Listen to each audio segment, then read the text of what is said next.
શહેરના હજીરાના જૂના ગામ સ્થિત ડેરી ફળિયામાં આવેલા એક ભાડાના મકાનમાંથી ગત 17 જાન્યુઆરીએ શેરાસિંગ હરભજનસિંહ નામની વ્યક્તિની લાશ મળી આવી હતી.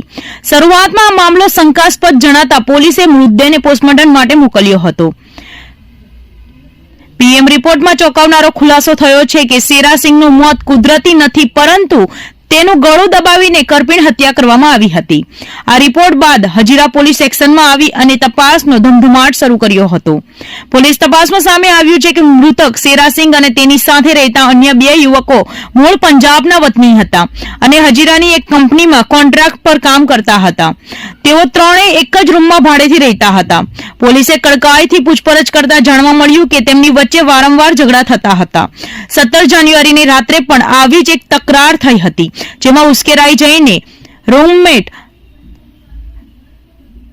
સરબજીતસિંહ અને અમૃતસિંહ નામના 2 શખ્સોએ શેરાસિંગનું ગળું દબાવી દીધું હતું અને ત્યારબાદ તેનું માથું દિવાલ સાથે જોરદારથી ભટકાવી તેને મોતને ઘાટ ઉતારી દીધો હતો. આ સમગ્ર કેસ અંગે માહિતી આપતા સુરત પોલીસના એસીપી શ્વેતા ડેનિયલે જણાવ્યું હતું કે ટેકનિકલ સર્વેલન્સ અને પૂછપરછના આધારે બંને હત્યારાઓની ધરપકડ કરી લેવામાં આવી છે. મિત્રતાના નાતે સાથે રહેતા યુવકો જ ખૂની ખેલ ખેલશે તેવું કોઈએ વિચાર્યું પણ ન હતું. હાલમાં હજીરા પોલીસે બંને આરોપીઓ વિરુદ્ધ હત્યાનો ગુનો નોંધી કાયદેસરની કાર્યવાહી હાથ ધરવામાં આવી છે. સુરત જેવા મહાનગરમાં ભાડૂતો અને શ્રમિકો વચ્ચે વધતી હિંસાની આ ઘટના લાલ બત્તી સમાન છે.